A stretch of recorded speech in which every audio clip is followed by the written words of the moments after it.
Hi friends, ఈరోజు నేను టమాటాతో రోటి పచ్చడి చేస్తున్నాను. ఎలా చేయాలని చూసుకుందాం రండి. టమాటా, ఆనియన్, పచ్చిమిర్చి, ఎల్లుల్లిపాయలు కట్ చేసి పెట్టుకున్నాను. ఇలా కడాయి పెట్టేసుకొని నూనె వేసుకొని ఇక కట్ చేసిన ఆనియన్, పచ్చిమిర్చి అన్నీ తాలింపు వేసుకుందాం.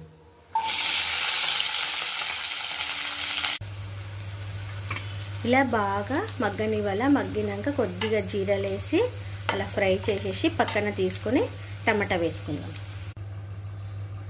ఆనియన్ అవి తీసినాక ఇప్పుడు టమాటా వేసుకుందాం.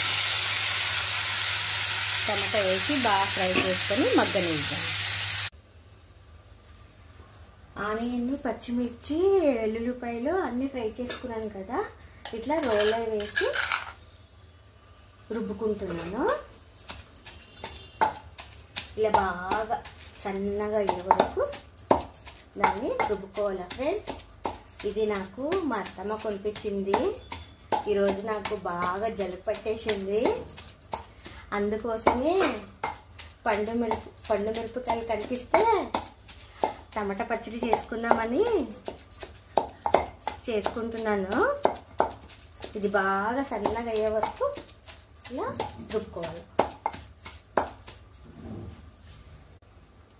ఇదిగోండి, ఇలా సన్నగా అయిపోయింది. ఇందులోనే వేసేసుకొని ఈ టమాటా, ఉడికిన టమాటాని ఇందులో వేసుకుందాం. ఇలా వేసేసుకొని అన్నీ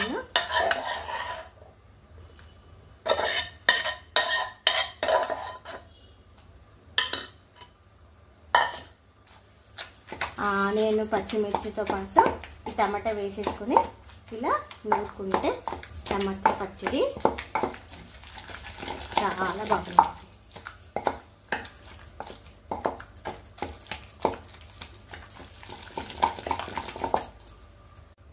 ఇలా మెత్తగా నూరుకున్నాక సాల్ట్ తీసుకొని ఒక స్పూన్ సాల్ట్ వేసేసుకొని తిప్పేసుకుందాం.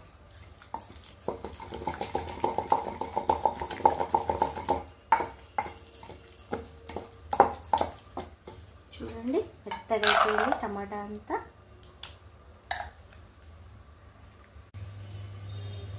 ఇదిగోండి, నా రోటి పచ్చడి రెడీ. నిజంగా ఫ్రెండ్ చాలా టేస్టీగా అయింది. ఈ చలికాలంలో జలుబు పట్టేస్తే కారంగా పుల్లగా అన్నం పైన, రోటి పైన వేసుకొని తింటే చాలా టేస్టీగా ఉంది. మీరు కూడా ట్రై చేయండి.